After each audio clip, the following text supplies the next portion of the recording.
Hi Pisces! Ito po si Divine Tarot 888 para sa iyong November kapalaran para kay Pisces General Love Reading. Tingnan natin ang energies connected sa iyo ngayon sa love life mo. Kamusta kayo guys? Comment present para lang kung nanonood kayo. We have Star, True Love, Individuality. So your hope and optimism are a powerful love magnet for you right now. Alam mo may person dito na sobrang namamangha sa'yo at I'm hearing in love siya sa'yo. Pangarap niya na magkaroon ng healthy relationship with you.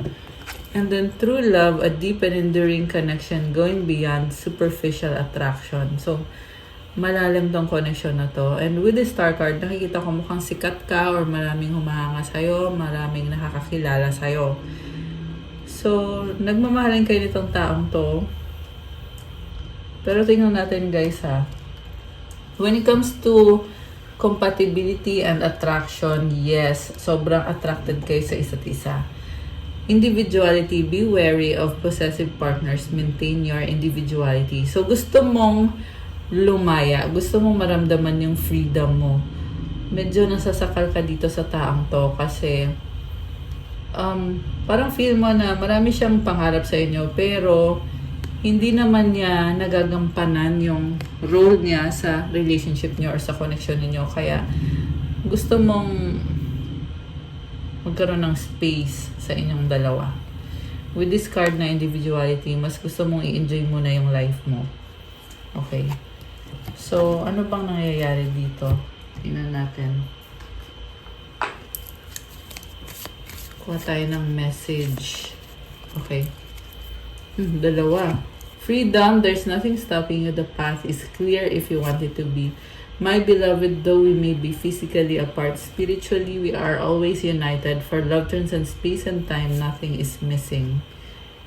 So, ayun na nga, freedom ulit. Gusto mo maging malaya, pero soulmate mo kasi itong taong to. Yung iba naman sa inyo, LDR, or dahil sa trabaho niyo, kaya hindi kayo palaging nakikita, hindi kayo palaging magkasama. Okay. One more from the Romance and Love Oracle. We have hideaway, make time to be with your person, create your own special hideaway. So ito na nga, yung problem dito is walang time sa'yo, yung person mo. Illusions, be aware of love's illusions, see reality clearly. Umaasa ka, hinihintay mo lagi tong taong to, pero feeling mo na binabaliwala ka or wala siyang time sa'yo. Sacrifice, love may come with sacrifices, evaluate what you're willing to give up. Okay. Ito, gusto din lumabas ng isang to. Romantic surprises are on the horizon, be open to them. Okay, mahilig siya mag-surprise. Yung person na ka-deal mo. Destiny, the reunion with your twin flame is a destined event. Oh my gosh, parang haba ng hair mo dito. Okay, window, a new adventure in love is coming. Get ready. Parang maraming ups and downs sa connection ninyo. And feeling mo kailangan mo munang mag-sacrifice, magtrabaho muna bago mag-commit sa isang relationship or bago, alam mo yun, bago mo ibigay lahat sa isang tao, kailangan mo munang ayusin yung sarili mo. Okay. So, tingnan natin from the tarot. Asin ko lang to guys. Kasi gusto kong malaman, ano bang intention sa'yo nitong taong ka-deal mo? Tingnan natin. Anong intensyon ng person ni Pisces? Anong intensyon ng person ni Pisces?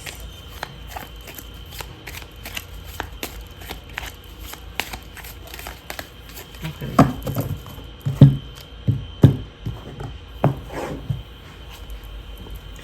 Magician. Oh. Okay. What crosses this person is the Ace of Wands. We have the Page of Wands,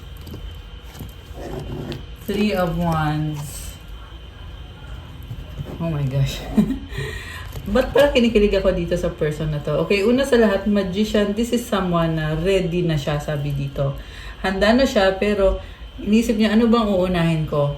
And Ace of Wands, parang inuna niya muna yung attraction, action. Yun yung inuuna niya eh. Pero, sasabi dito, ready na siya sa isang committed na relationship. Ready na siyang mag-settle down with you. Pero, may mga problem din. Meron siyang hinihintay. Okay? Kasi parang feeling niya hindi pa siya, ready na siya. Pero, may kailangan pa siyang hintayin bago niya magawa kung ano yung gusto niya gawin. Which is, sa nakikita ko, gusto niya mag-propose sa'yo eh. Okay, and then, may gusto siyang sabihin. Okay, King of Swords and then the Four of Cups. Oh, okay. Hindi siya naging masaya sa dati niyang karelasyon. Pero sa'yo, talagang minamanifest niya na ikaw na nga yung makakatuluyan niya. Yun nga lang, parang hindi siya marunong mag-express ng feelings niya. Yan yung problem dito. Kasi very logical to eh. King of Swords. Baka may kadit kang air sign, Gemini, Libra, Aquarius. Malakas din ang fire sign, Aries, Leo, Sagittarius. May konting water sign, Cancer, Pisces, Scorpio. Although kahit naman anong sign pwede. Okay, and then overall energy sa bottom of the deck is the Six of Swords. So, mukhang dati na kayo naghiwalay nitong person na to. Pero may nakita ko na magkakaayos kayo. And this time, magiging more peaceful. So, ayaw niya ng pag-aaway, ayaw niya ng misunderstanding. Supportive energy is the Five of Swords. Okay, speaking of misunderstanding, parang meron kayong misunderstanding ngayon. Okay. Tingin niya sa'yo is Knight of Swords. Masakit kang magsalita. Okay, yan ang sabi dito eh. Or baka may nasabi ka na nasaktan siya. And ang bilis din ng energy. So, siguro, mabilis mo siyang hinusgahan. Okay. Mutual energy is the Two of Wands and the outcome is Four of Wands. Oh my gosh, wedding. So, mukhang alam nyo na pareho kayo gusto nyo mag-settle down, gusto nyo magpakasal. And there is commitment, there is celebration. Ayan, tingnan mo yan, oh. Nagse-celebrate. Masaya. There is stability, masagana. Okay, pero for some reason, andun na yung feeling na anong gagawin? Parang walang ginagawa. Merong hinihintay na hindi alam kung ano bang hinihintay. Kasi walang ginagawa. Okay. I'm hearing also na yung person mo parang hindi pa makontento. So, hindi makontento in a sense na when it comes to money or career. So, ready na siya pero gusto pa niya ng more money, more stability. Okay. So, andito yung lover. So, it's telling me na soulmate kayo or this is a pure kind of love na talagang nakafocus kayo sa isa't isa. And sabi ko nga, meron siyang past person na hindi nag-work out, hindi siya naging masaya dun. So, ngayon, gusto niya na ibigay niya 100% sa connection na to. Grabe, parang kinikilig ako dito. And then, Six of Cups. So, siguro mas bata ka sa kanya or tinitreat ka niya as someone na parang pinagbibigyan ka niya. Okay? Parang mas bata ka or childish. Okay? Or baka tingin niya sa'yo medyo immature ka. So, the star is here. Healing, Ace of Pentacles, and the Six of Wands. So, oh my gosh. Star na naman. So, I'm hearing maraming humahanga sa kanya, maraming may gusto sa kanya. Okay, baka ikaw ganun din. Pero itong star kasi, this is about attention or being popular. Okay, this is also about healing. So, ayun, maraming nag-idolize dito sa taong to. Six of Wands, baka kasi sikat din tong taong to. Baka vlogger siya, or artista, or kung ano man. Pero maraming tao sa paligid. Okay. Maganda yung reputation niya. So, andun din yung feeling na ang dami niyang wish, ang dami niyang pangarap. Pero, paano niya gagawin? Again, guys, nakikita ko dito, merong proposal. It's either iniisip pa lang na magpropose or nangyari na yan. Okay, tingnan natin. Bakit may misunderstanding kayo? Anong pag-aaway ang nangyari? Ano yung pag-aaway ninyo? Okay, King of Cups and then the Temperance. Okay. Wow. Well, una sa lahat sabi dito, mahal ka niya at ano siya gusto niya talaga mag-workout to. So, inuunawa ka niya. Very understanding, very loving, and tahimik lang din siya. Marami siyang pangarap para sa inyo. 8 of Pentacles and the 7 of Swords. So, naghihintay din siya ng tamang panahon. Samantala mukhang busy siya sa work niya. At siguro pag nabibusy siya, hindi ka niya pinapansin, kaya nagkukos ng misunderstanding yun sa inyo. Kasi marami din siyang pinagpakisamahan na mga tao sa paligid niya at gusto niyang i-enjoy din yung life niya. Okay, so siguro tingin mo siya, sa kanya ay may pagka-selfish siya. Okay. So, King of Pentacles, 7 of Cups. Oh, wow. I see someone na very practical. Pero nalilito siya kung... marami siyang options Parang nalilito siya sa mga opportunities niya. Anong uunahin niya? The Sun is here. Okay. Wow. So, parang competitive kayo pareho. Kaya, nagkakaroon kayo ng conflict kasi pareho kayo. Gusto nyo i-enjoy yung life nyo. So, siguro kulang sa time sa isa't isa.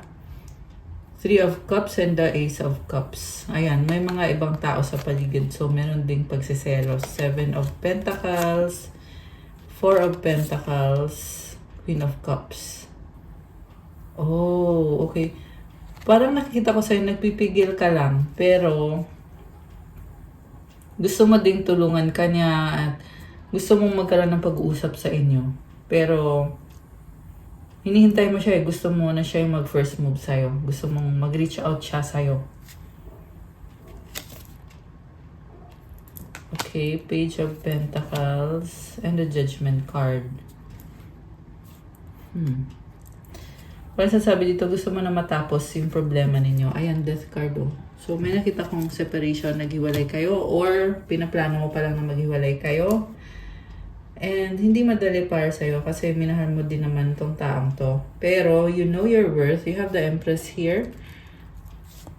And the 8 of Wands. So, magta-travel ka. Ayan, travel nga. Andito yung Chariot. Parang umiiwas ka. Umiiwas ka na lang sa problems. Enjoy mo na lang yung life mo. Kasi hindi naman niya binibigay sa'yo kung ano yung feeling mo na deserve mo sa isang relationship. So, ang tanong, bakit nga ba siya nagkakaganyan? Kasi, medyo selfish yung nakikita ko sa kanya Gusto niya din i-enjoy yung life niya. And, while waiting for the right time na para mag-settle down kayong dalawa.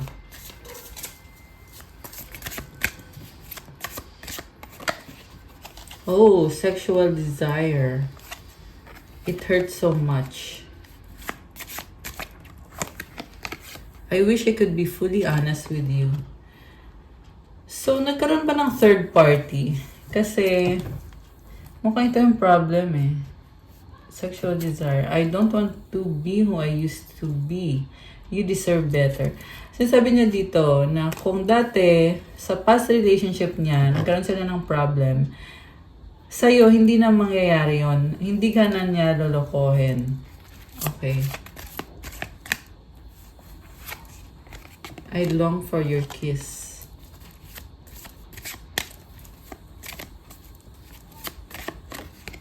I cry at night. Will this pain ever stop? Oh my gosh.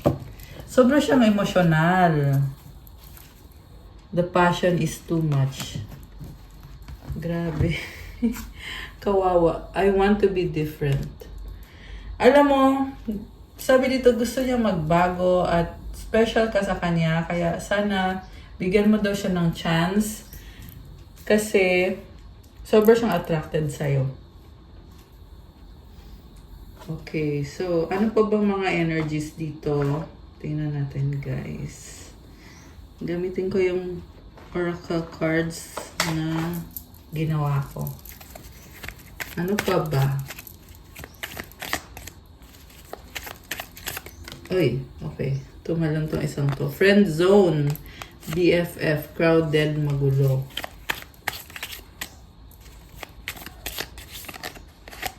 Dreaming of you, pangarap ka. Breakup ending. Okay. So, baka kasi maraming tao sa paligid niya kaya nagkukos ng pagsiselo sa inyo. Pero pangarap ka niya at masakit sa kanya yung ending na nangyari. O nangyayari ngayon. Nahihirapan siya. Kailangan ka niya. Ikaw yung inspiration niya eh. Babe. Ouch. Masakit. In a relationship. Matigas ang ulo, stubborn, obsessed. Okay. Ano pa? Ano pa mga energies? Ang meron dito. Sexy love. Nagmamadali, trying hard. Ano pa? Pahinga, time out. Attractive, sexy, hot. Ayan. Sobrang siyang attracted. Obsessed siya sa'yo. Muling ibalik, second chance. Ayan. So, ito nga yung gusto niyang mangyari. Please forgive me, sorry. Oh my gosh. Flirting, malandi, baby. Sorry daw kung malandi siya. Natawa ako dun ah. Okay, gusto niya mag-sorry sa'yo sa kalandian niya. Ayan, nakakaloka. Kasi marami siyang options eh. Pero gusto mo na nga kasi niyang magbago. Okay? I'm hearing also, this is an avoidant. Nahihirapan siya makipag-usap. Iniiwasan lang niya yung mga problems ninyo. You make me happy. We are healing and learning with all of this. We have to unite. I need your time and commitment. Open your mind. Give me another chance. Oh my gosh, grabe. Napakalalim nun ah. Okay. Ano naman ang mga mensahe ng mga angels mo para sa'yo, Pisces? Okay, ito nalaglag. We have 333 potential. Your chance to reach your highest potential is here. Perseverance has gotten you to where you are. You have been through so much, and this guidance is here to show you that you are exactly where you need to be. Oh my gosh, guys. So, dahil daw sa sipag at tiyaga mo, kaya mo ngayon nararanasan at nai-enjoy yung success. At marami ka na ding pinagdaanan, sinasabi sa'yo dito na nasa tamang landas ka. So, common 3CC to claim, and yung affirmation mo, my potential is infinite. I use my strength as my ally to pursue my highest good. Grabe, sabi dito, you are strong at infinite yung potential mo. Ibig sabihin, kahit anong mangyari, meron kang blessings para sa'yo. So, comment, my potential is infinite para maklaim nyo yung energy na yan. One more, 444 protection. This is your time to take confidence in all that you pursue. The divine universe is working through you and protecting you. Time has come to allow all the doors of opportunity to welcome you with open arms. Affirmation, I feel the loving care of the divine protecting me. I allow myself to pursue growth and opportunity.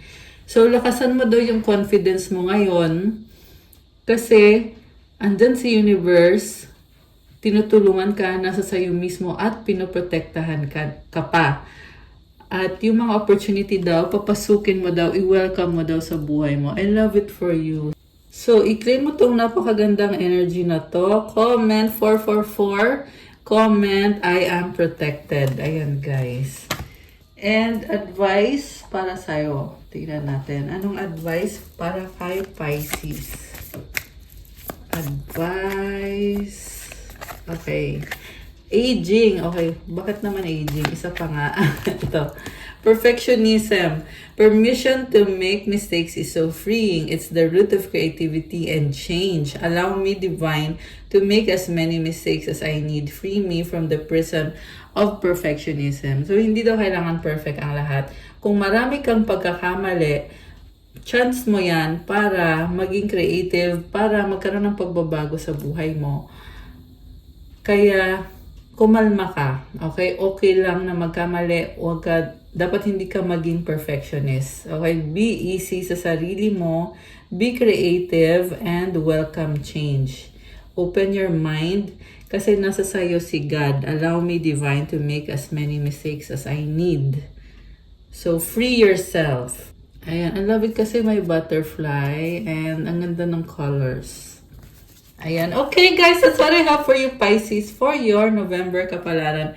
Thank you for watching. Pa-like po, comment, subscribe, hit the notification bell. At kung kailangan nyo ng gabay, pwede kayong magpa-book ng private reading for a reading na ikaw mismo yung i-reading ko. So, message nyo ako sa Viber or sa WhatsApp. Nasa description box po yung contact details ko. I-click nyo po dyan. At i-message nyo ako.